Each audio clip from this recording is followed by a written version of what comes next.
mood lately where I've been starting a bunch of books because I just can't really seem to get into one story and just get hooked to one story. Nothing has really caught my attention enough for me to actually push through. So I'm in the middle of 5 books.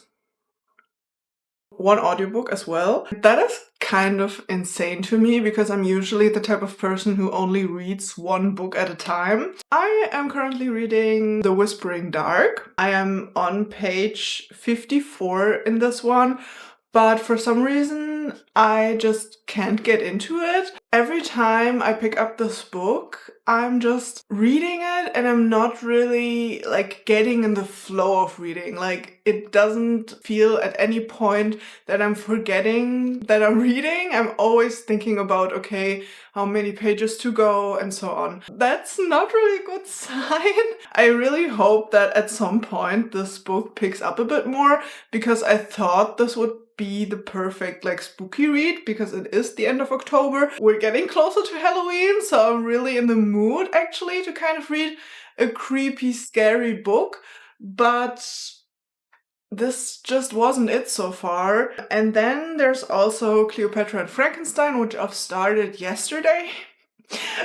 Because I was really craving something else, something other than The Whispering Dark. I am on page 25 in this one because for some reason this was just flying by while I was reading it. I'm really hoping that this one is really easy to get through for me. And then I've also started a few weeks ago And I Darken by Kirsten White. And this one is also kind of something where I'm on and off with my feelings about it because sometimes it's really pulling me in and at other times I just can't really get into it. But I'm on page 108 in this one of 480 pages. Then I'm also reading Everything I Never Told You by Celeste Ng. And this one started off kind of as this mystery book, but then I think it turned a little bit more into a literary fiction novel, and I was not really in the mood for that. But I've been starting to read books on my Kindle with Bionic Reading. There's this font that you can import to the Kindle. It's making me read faster because I don't have to read the whole word. I'm able to grasp the word with just reading the first 3 letters of the word. And that's kind of cool because I've got ADHD and it's sometimes really hard to get into a story. And the last book I'm reading is an audiobook actually. And that is Layer of Dreams by Libba Bray, which is the 2nd book in the Diviners series. And this one is absolutely perfect for this season. And I've been having the time of my life listening to this one while playing cozy games or drawing or doing stuff like that. But the book I really want to start off with right now is actually Cleopatra and Frankenstein because like I said, I started yesterday and I've been really hooked by page 1. Let's see how much more I can get done today.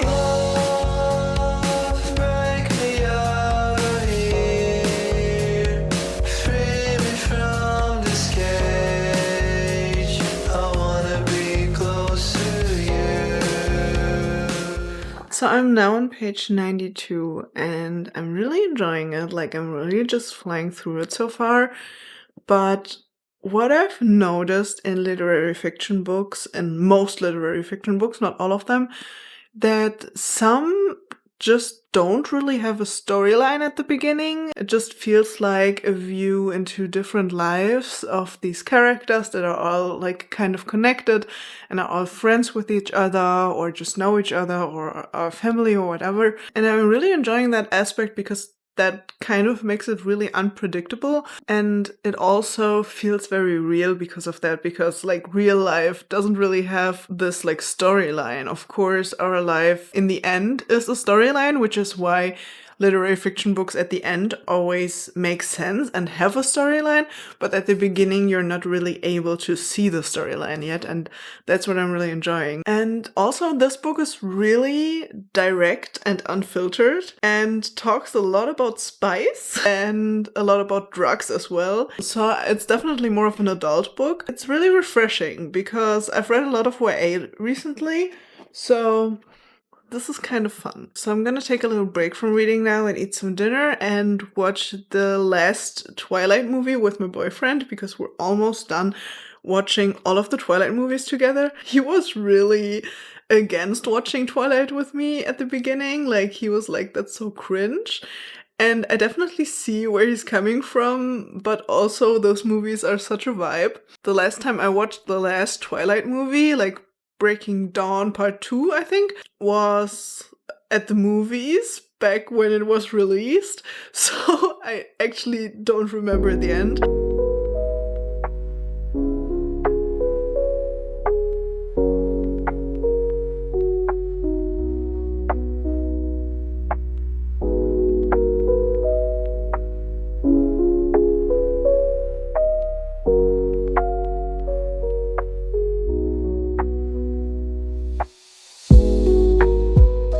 So I've got 100 pages left of Cleopatra and Frankenstein. My feelings are a bit mixed so far. On the one hand, I'm flying through this book and I can't wait to see what's going to happen. But on the other side, the characters are not really clicking with me. They're super messy and dysfunctional, and I just can't really relate to them because they are so messed up. And usually I really love characters that are a little bit weird, a little bit messed up. But for some reason, this is really not relatable to me. The main focus of this book is the love story, but I just don't click with this love story. Like, Frank and Cleo don't really belong together in my opinion, so I'm not really rooting for them, but on the other side I kind of am because they are in love. So it's really rough to know what I'm feeling at this moment, but I feel like the last 100 pages are gonna tell me how I'm really feeling about this book and what I'm gonna rate it, because right now I'm just really lost. Like, I just don't know how to feel about this. It's genius, but it's also just not my cup of tea, if you know what I mean.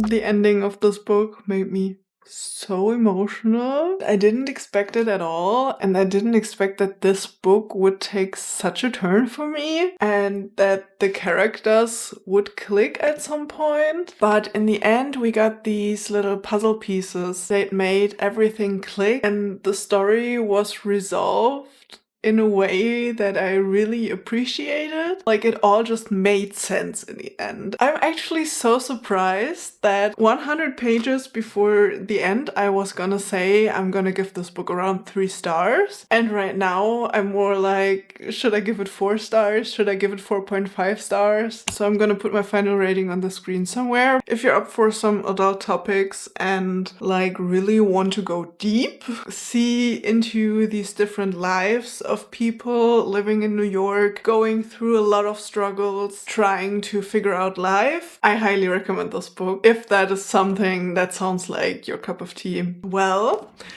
the first book done. I really binged this book, and I'm currently listening to Lair of Dreams, the second book in the Diviners series, and I'm really liking it so far, but I also got 8 hours left to listen to. I tried drawing yesterday while listening to the audiobook, but for some reason I was just not in the mood to draw, and it didn't really calm me down at all. Like, there are these days where I'm like, I can draw for hours, and then there are these days where I'm just like taking the Apple Pencil in my hand and I'm trying to to draw, but I just can't get anything on paper, on the screen, whatever. So yesterday listening to the audiobook wasn't really successful. And now I'm thinking about what physical book to continue next. I'm still a little bit in the mood for reading literary fiction, but also kind of want to read something spooky. So Everything I Never Told You and The Whispering Dark. But with The Whispering Dark, like I said before, it was really hard to get into. But maybe now I'm enough in the flow of reading that I'll be able to get into it. That's what I'm hoping for, at least. So I'm gonna start trying to continue this, but if this doesn't work out, I'm gonna continue this one.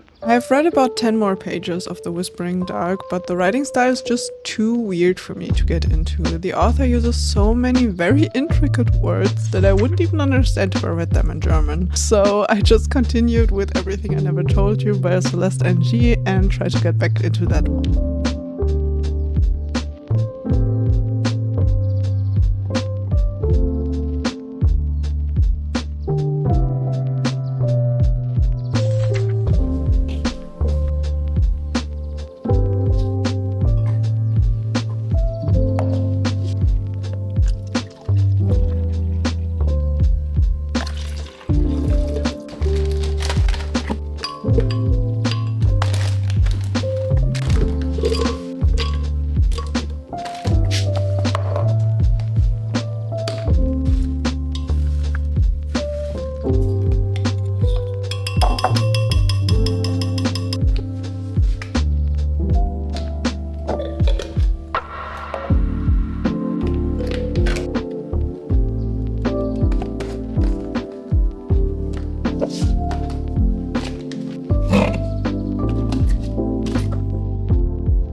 I now have 2.5 hours left in Everything I Never Told You. And this book has really taken a turn for me because at the beginning I thought it was a mystery, and then I thought, oh no, it's more of a literary fiction.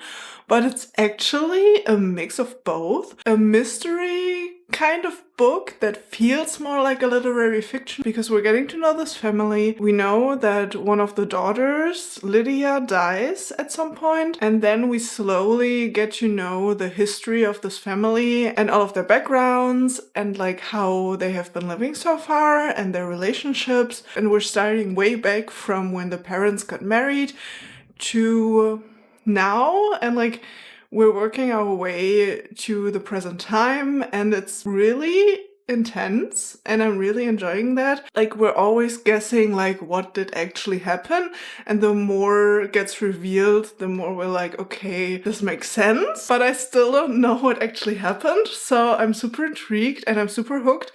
And I'm flying through this book because of bionic reading and because the writing is so catchy. But I'm super tired today. If I hadn't been, I would have probably finished this book today. I'm more feeling like continuing my audiobook because this just takes a lot less brain power right now. And I'm super tired because I've really messed up my sleeping schedule and it's been really hard getting up early again. I've been trying to fix it, so I've not slept a lot last night. So I'm just really craving like just playing Animal Crossing and listening to this audiobook. But I now got 3.5 hours left at 1.8 speed, I think. And on the one hand, I'm kind of enjoying it and I'm really loving the like creepy vibe, especially because I've been listening to it over Halloween. But I've been kind of having mixed feelings about it because on the one hand, it's like super creepy, but on the other side, it's kind of long. Like this audiobook is like 20 hours long and like the storyline is very focused on dreams, and we're getting told all of these different dreams in extreme detail.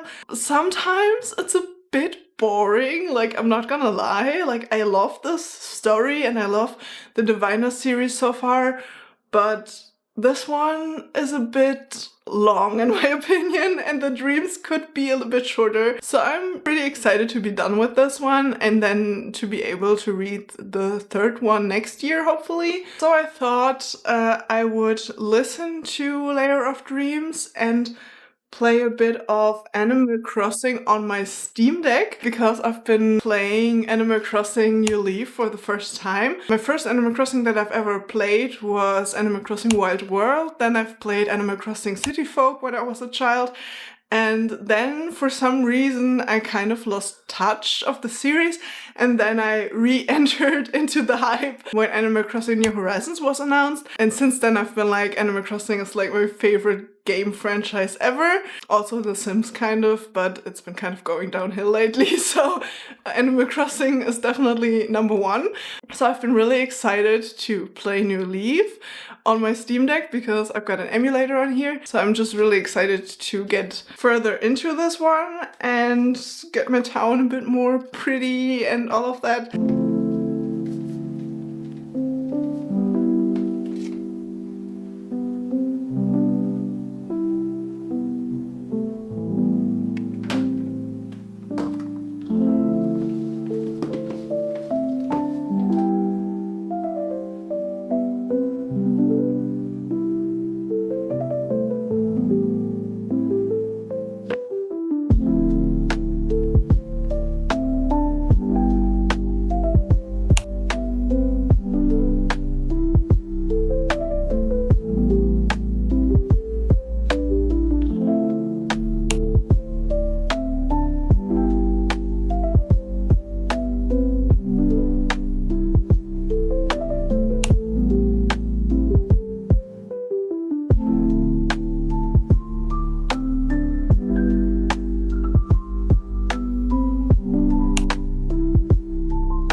I have been playing for a while. I'm super tired now, but I have finished Layer of Dreams by Liva Bray, and I'm so glad, honestly. Like I said before, this book had its ups and downs, and there were definitely parts where I was super hooked, but there were also a lot of parts where I was very bored. It was just a bit too long. The whole concept of dreaming and then walking through dreams and experiencing these different ghosts and monsters through the dreams, but also having this dream escape. I thought it was such a cool concept, but it was just a bit long, and also I'm just not the biggest fan of this whole singing in audiobooks. Like sometimes it can be done very well, but most of the time I'm a bit, I don't know. It felt very weird in this one. So I'm thinking about a rating now, and I think I might rate this one 3 stars or 3.25 stars because it just didn't hook me as much. It just wasn't as mind-blowing to me as the first one was. I really enjoyed the first one, but the second one, like I said, it was a bit slow. I'm gonna switch off now and talk to you tomorrow. There's a lot of construction going on outside, so I hope you don't hear that, but I've got 2.5 hours left of Everything I Never Told You, and I hope to just binge it now. I feel like a lot is gonna be revealed in the last 100 pages of this book, which is how much I have left. So I'm really intrigued to find out what's going to happen.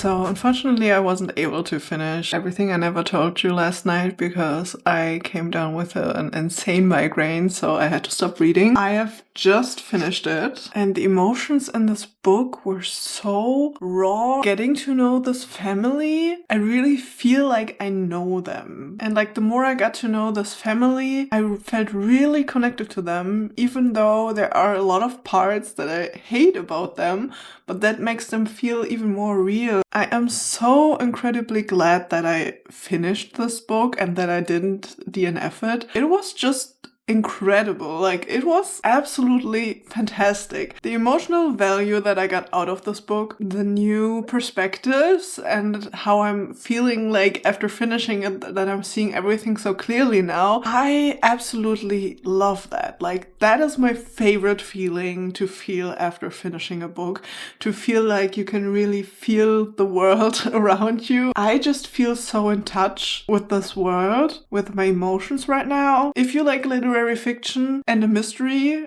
and like figuring out a death, highly recommend this book. 5 out of 5 stars. Incredible. I am so glad I read this. I can't say it enough. It was fantastic. The last book that I have to finish reading, or that I should finish reading, is And I Darken by Kirsten White. I have continued this one and it's super slow. It's one of these books where you're reading it and you're like, does this get any faster at some point?